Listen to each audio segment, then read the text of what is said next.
بسم الله الرحمن الرحيم، والصلاة والسلام على أشرف المرسلين. أحبتي في الله، طبتم وطاب مجلسكم وتبوأتم من الجنة مقعد إن شاء الله. معكم أخوكم معتز تيجاني.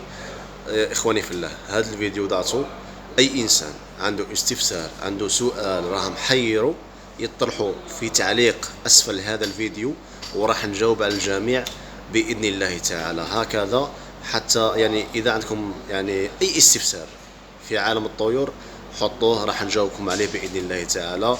وإن شاء الله تكونوا استفدتوا من الفيديو السابق لطريقة اختيار البارفا، إن شاء الله يفيدكم بزاف. السلام عليكم.